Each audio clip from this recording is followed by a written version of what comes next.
anybody home. Semoga kita disinari oleh kasih dan cinta. Dan buat kalian yang baru saja kesasar atau terdampar di sini, aku si pembisik kartu. Aku tinggal di Belanda dan di Thailand.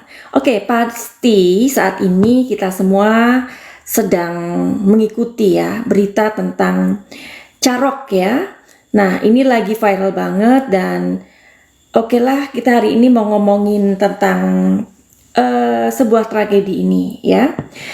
Karena ini banyak sekali diperbincangkan oleh banyak orang, yang mana banyak juga orang yang membela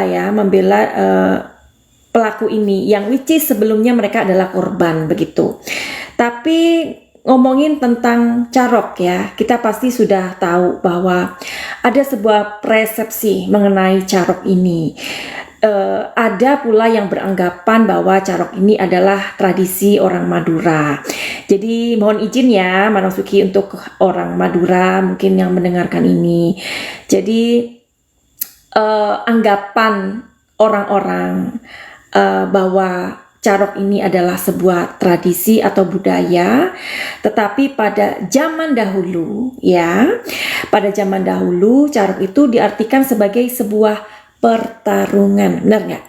Nah, pertarungan ini tentu saja berbagai alasan ya, alasan tentu yang mengkaitkan harga diri seseorang, apalagi orang tersebut adalah seorang pendekar atau jawara begitu. Jadi orang Madura yang tentunya Carok ini juga memang ekstrim, ya kan? Karena menggunakan sebuah alat yang mana alat itu bernama celurit begitu ya, atau senjata tajam lah. Celurit ini juga bisa dikategorikan sebagai senjata ini ya, tradisional begitu. Nah, jadi kita perlu tahu dulu bahwa Carok ini sebenarnya bukan sebuah tradisi begitu, atau bukan sebuah budaya ya. Tolong dikoreksi kalau Madam Suki salah di sini. Jadi mudah-mudahan dari peristiwa yang terjadi ini membuat kita itu istilahnya ketika ini kan seperti kayak duel begitu ya, duel seseorang dengan orang lain, dan si Hasan ini mengajak adiknya bernama Wardi begitu ya. Nah, jadi tidak ada budaya untuk menghabisi nyawa orang lain, benar nggak? Nah, jadi Carok ini menjadi sebuah istilah di mana ketika ada seorang pendekar ya, pendekar ini kita tahu ya zaman dulu ya. Nah, jadi pendekar ini bernama Bapak Sakera ya. Nah, jadi zaman dahulu itu karena permasalahan itu tidak bisa diselesaikan dengan cara musyawarah ya, maka orang terdahulu, ini kita ngomongin zaman dahulu ya, menyelesaikan permasalahan tersebut dengan Carok begitu. Apakah Carok di zaman sekarang itu dibutuhkan? Tentu kan ini sepertinya perlu ditinggalkan ya, karena kan kalau Carok ini masih berlangsung, apa gunanya dengan polisi atau lembaga keamanan negara, benar nggak ya? Nah, jadi dari tahun ke tahun, masa ke masa, Carok ini dijadikan tradisi yang pada awalnya bukan sebuah tradisi atau budaya itu sendiri ya. Nah, jadi munculnya istilah Carok ya, yang pertama kali kita harus mengutip sebuah sejarah ya, sejarah yang pertama kali ya, yaitu terjadi pada abad 18 ya Masehi. Nah, di sini ada seseorang jawara yang bernama Bapak Sakera.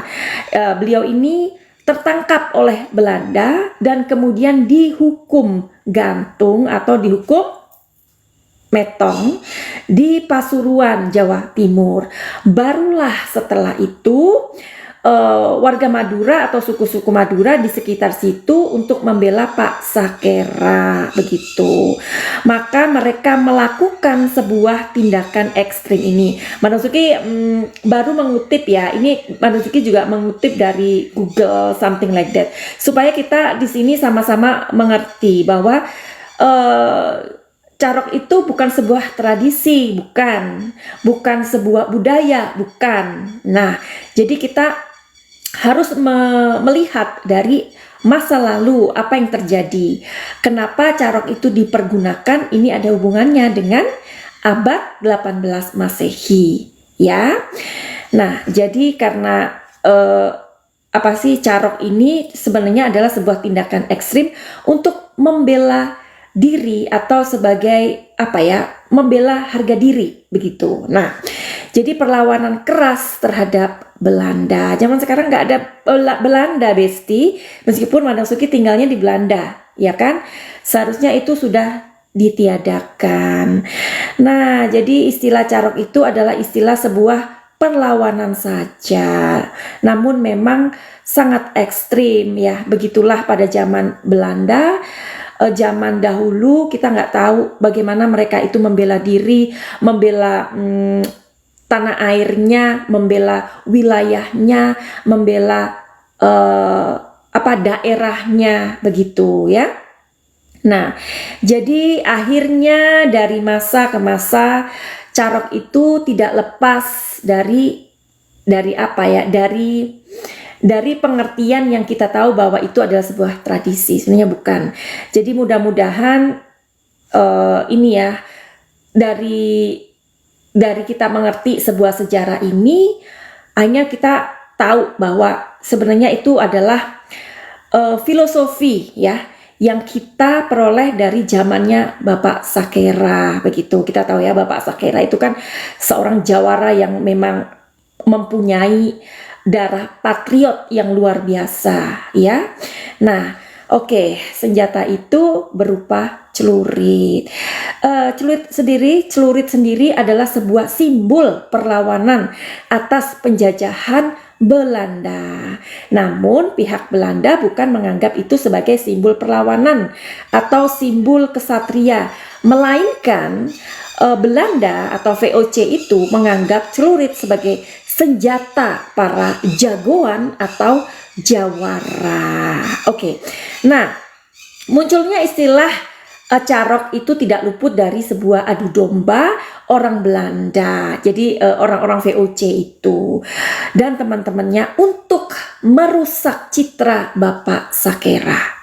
Ya, jadi kalau kita belajar tentang sejarah apa yang terjadi dahulu kala, pasti kita tahu ya bahwa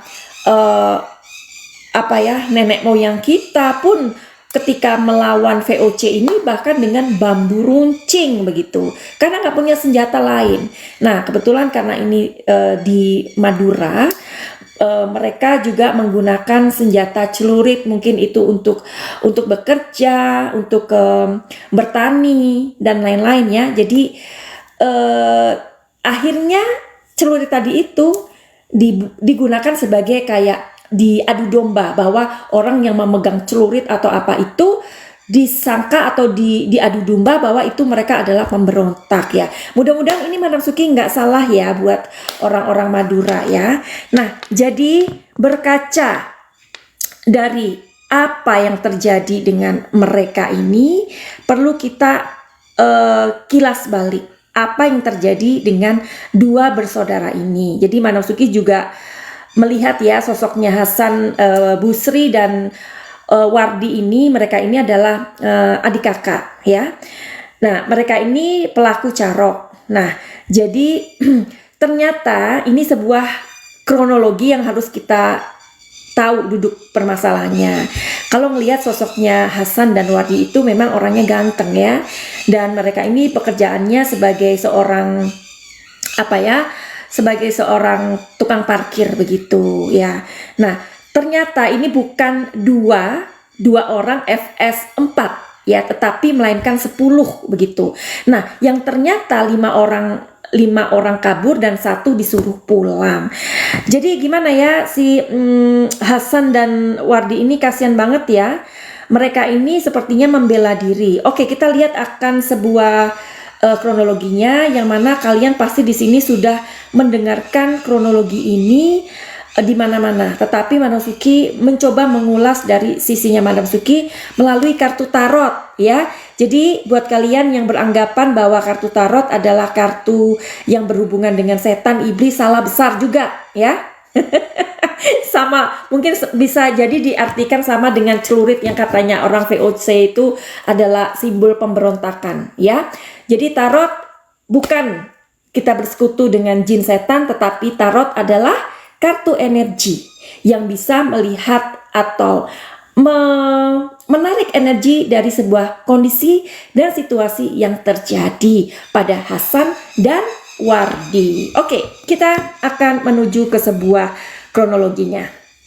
Adalah dua orang sosok kakak beradik pelaku carok ya, dan ini pelaku carok massal ya di sebuah tempat bernama Tanjung Bumi Bangkalan ya di Madura.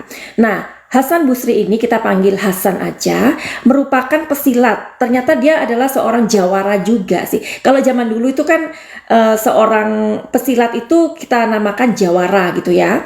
Yang ilmunya ia peroleh dari sebuah tempat di mana dia pernah merantau di Kalimantan. Nah, kemudian si Hasan ini mempunyai adik bernama Wardi ya. Pada saat itu dimintain sebuah bantuan sama kakaknya si Hasan. Jadi mereka ini adalah warga desa Bumi Anyar, kecamatan Tanjung Bumi, Bangkalan, Madura. Hasan dan Wardi terlihat carok, massal 2 lawan 10. Jadi kalau kita mendengarkan 2 lawan 4 itu ternyata nggak benar ya. Dan berujung menewaskan 4 orang, yang 5 kabur, yang 1 disuruh pulang ya. Nah, ternyata carok yang dilakukan oleh Hasan dan Wardi itu memang seperti itu adanya. Nah, jadi 4 yang lainnya tewas di tempat. Adapun si Hasan dan Wardi ini tidak mengalami luka apapun. Loh, kok bisa sih? Nah, oke, ini bagaimana ceritanya ya? Sebentar. Tragedi carok berdarah ini menewaskan 4 orang. Kemudian mereka ini tewas setelah melawan kakak adik si Hasan dan si Wardi ini. 4 orang yang tewas itu bernama Mat Tanjar, terus Mat Tardam, Najehri dan Hafid ya. Oke. Terus dan mereka keempat ini meninggal di tempat seketika. Yang satunya itu meninggal karena ketika terlambat mendapatkan pertolongan. Jadi on the way begitu. Oke, jadi Madam Suki ini ada sebuah pengakuan yang baru-baru ini 10 lawan 2. Itu gimana kejadiannya ya kan? Ini benar-benar, dan 2 orang ini tidak mengalami sesuatu. Kok bisa ya? Coba ya. Oke. Sebentar. Namun ada 1 orang lagi yang berusaha lolos dari maut ini. Dan Hasan meminta 1 orang ini pulang. Ya. Terus Hasan menuturkan pada saat itu ditantang duel oleh Mat Tanjar. Oke, jadi apakah benar? Ini pengakuan dari Hasan ya. Oke, jadi pengakuan Hasan yang terbaru adalah si Hasan ini ditantang oleh si Mat ini. Si Mat ini kayaknya orangnya memang gimana ya? Seorang jawara atau seseorang yang memang ditakuti di tempat itu. Kita akan terkoneksi dengan pengakuannya Hasan Busri. Apakah benar ia ditantang oleh salah satu korban, yang mana itu adalah pelaku sebenarnya ya? Kalian pasti semua di sini nggak usah diceritain kronologinya, kalian sudah tahu karena beritanya kan sudah kemana-mana, ya kan? Apakah benar itu? Ya, di sini ada Three of Pentacles ya. Three of Pentacles itu adalah sebuah persetujuan. Kita lihat dulu artinya ini. Sebuah persetujuan. Three of Pentacles. Oke. Dan di kartu kedua di sini ada sebuah penegasan. Nine of Wands. Ya, seseorang yang melindungi dirinya. Ya, apa yang terjadi dengan Hasan? Kalian juga pasti sudah tahu ya bahwa Mat ini, ya, Mat Tanjar ini dia adalah orang yang mungkin tapi meskipun Matanjar ini sebagai korban, Madam Suki tetap berbelasungkawa untuk itu, untuk keluarganya 4 orang yang meninggal ini, ya. Oke, kartu ketiga adalah di sini ada The Lovers. Oke. 2 kartu positif dan 1 negatif, ya.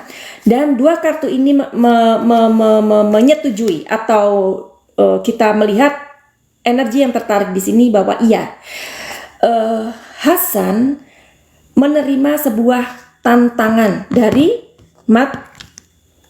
Matanjar ini, ya. Hasan menerima tantangan. Di sini ada kartu Three of Pentacles, ini adalah kartu keramat sebenarnya. Di sini ada artinya adalah sebuah persetujuan. Jadi Hasan menerima tantangan dari Matanjar. Nah, ketika kemudian si Hasan ini pulang, dia kan immediately atau secara coincident atau secara kebetulan dia bertemu dengan adiknya Wardi. Dan si Wardi ini kemudian diajak, ya kan, oleh kakaknya. Bentar ya, aduh panas banget. Kayak nyalain AC. Nah, kemudian ternyata si Matanjar ini dia membawa 10 orang. Jadi benar ya, pengakuan dari Hasan ini benar bahwa dia menerima sebuah tantangan, persetujuan, dan di sini mengatakan energinya memang benar. Ya, dia ditantang.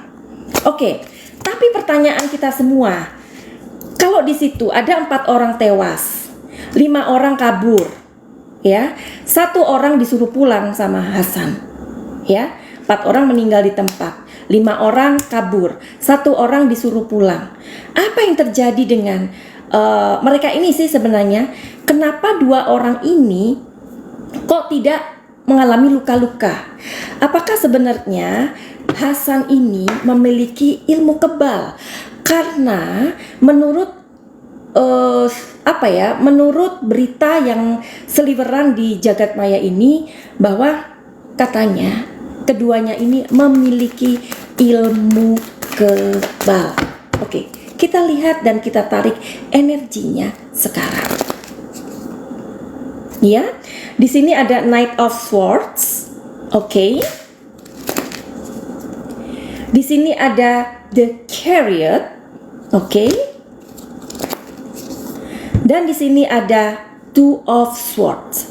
Oke. Jadi kalau di kartu ini mengatakan bahwa sebenarnya ilmu kebal itu percaya nggak percaya ya, tapi memang ada. Nah, karena dari awal kita tahu bahwa Hasan ini mempunyai atau dia adalah seorang jawara atau pesilat yang ilmunya ini dia dapatkan ketika dia merantau di Kalimantan. Di sini dia memang melatih, dia cukup tangkas, dia cukup mumpuni, dia cukup pandai, ya, sebagai seorang pesilat. Di sini mengatakan bahwa sebenarnya mereka ini bisa berkelit bukan karena dia mempunyai ilmu kebal.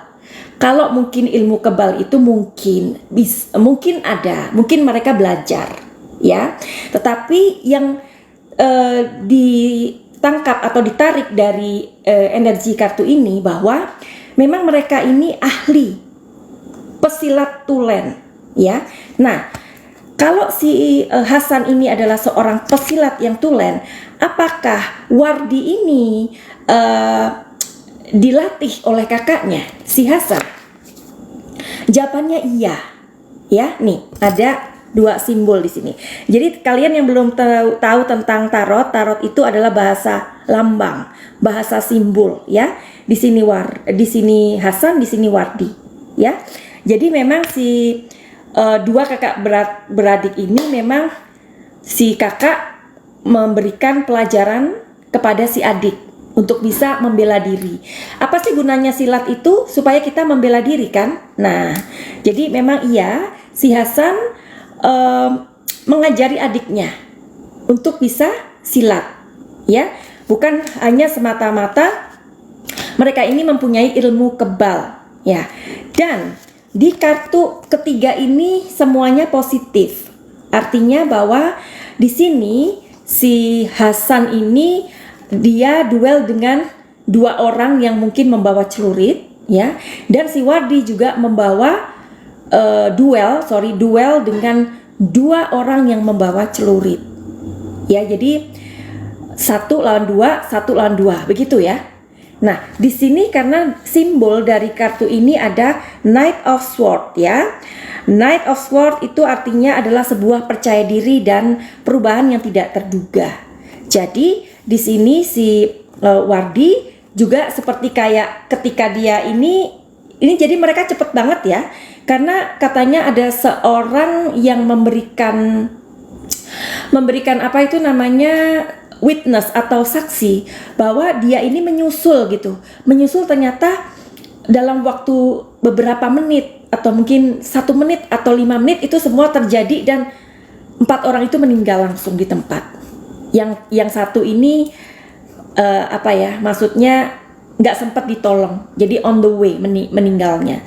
Nah di sini kayaknya mereka ini duelnya itu kayak si Wardi sama si Hasan ini gimana ya, saking lincahnya gitu loh sabetannya ini, jadi menewaskan 4 orang tersebut. Nah yang pengen kita ketahui ya kan, karena kemarin Manasuki ini melihat, mengamati, terus ini hukumannya bagaimana ya kan, karena kan ingat ya, awal cerita ini kan jangan-jangan ini adalah direncanakan tapi sebenarnya tidak ya, karena sudah diklarifikasi ini duel sih. Kalau duel itu kan kalau duel itu kan secara spontanitas ya, dan itu tidak bisa dikatakan bahwa ini adalah perencanaan ya. Oke, kita lihat hukuman ya. Jadi ini bukan kita mendahului kepolisian, bukan ya. Jadi gunanya kita melihat kartu tarot ini hanya sebagai kisi-kisi aja, bukan untuk mendahului. Karena deep in my heart sama dengan kalian, pasti kalian ini juga merasa bahwa aduh kok bisa sih, karena kan kalau 340 perencanaan itu kan hukuman bisa seumur hidup atau mungkin bisa hukuman ini ya kan, tahu kan kalian, hukuman mati begitu. Oke, kita akan lihat yuk apakah hukuman yang diterima oleh Hasan dan Wardi ini ya. Oke, sebentar, Madam Suki mau konsentrasi dulu. Mudah-mudahan ini bisa net ya.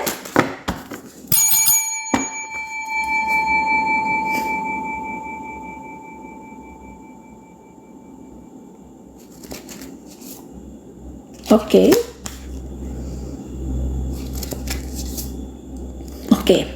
Jadi mudah-mudahan ini ada kabar baik ya. Jadi buat kalian nih yang mau reading tarot secara pribadi dan itu sifatnya rahasia, kalian boleh DM di Instagramnya Madam Suki atau DM di komentar yang selalu aku sematkan di bawah ini.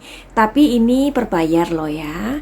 Dan buat kalian yang mau mengobati mental illness, atau kalian mungkin punya trauma di masa lalu, atau banyak hal lah, inner child kalian terluka, atau sesuatu yang kalian ini bermasalah dengan kesehatan mental kalian, silakan untuk mengikuti program paket cahaya. Program paket cahaya ini 7 hari dan Manasuki tidak memberikan obatnya. Dan ini tidak bertentangan dengan agama tentunya.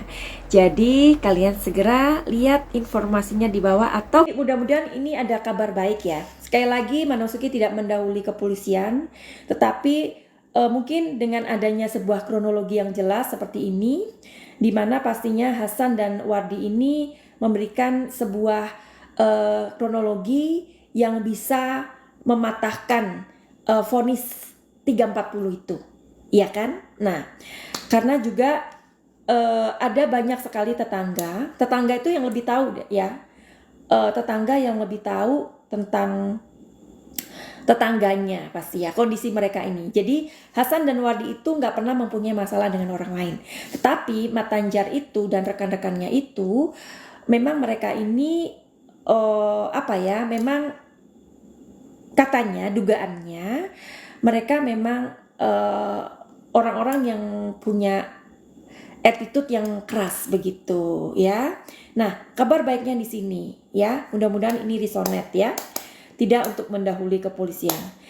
Kalau misalkan kalau misalkan hukuman mereka 10 tahun ke atas sepertinya tidak. Karena ini sangat dipertimbangkan. Ya, sangat dipertimbangkan. Nah, kalau hukuman mereka itu di bawah 10 tahun sepertinya iya.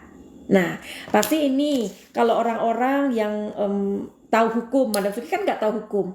Orang-orang yang tahu hukum pasti sekarang ini sedang menuju ke Hasan dan Wardi untuk memberikan perlindungan hukum. Ya, mudah-mudahan ya, mudah-mudahan.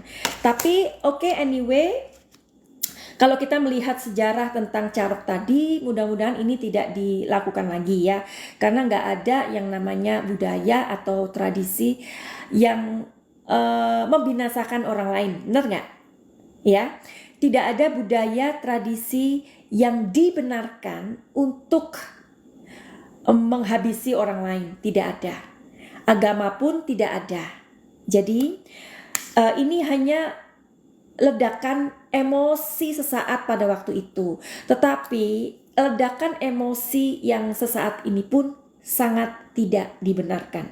Kalau nanti misalkan Hasan dan Wardi ini menerima hukuman yang benar-benar adil sesuai dengan kondisi dan situasi pada saat itu, mudah-mudahan ini bisa terjadi untuk meringankan hukuman mereka. Begitu ya. Jadi mudah-mudahan Carok ini tidak terjadi lagi, dan bila ini ada orang yang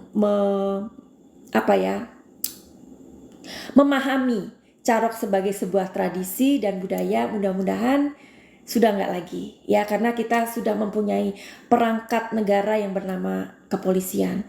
Atau kalau misalkan ada keributan, apa gunanya Pak RT, Pak RW, ya kan, kelurahan atau kepolisian dan lembaga-lembaga yang memang disediakan oleh pemerintah. Kalau misalkan hal ini dibiarkan, tentu saja ini dapat mengganggu kenyamanan masyarakat. Begitu aja. Mudah-mudahan video ini berkenan buat kalian yang mau reading tarot sama Madam Suki, silahkan.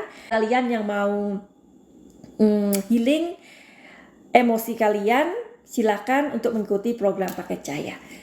Finally begitu aja. Send love and light. Salam Madam Suki di Thailand. Salam cahaya. Bye-bye.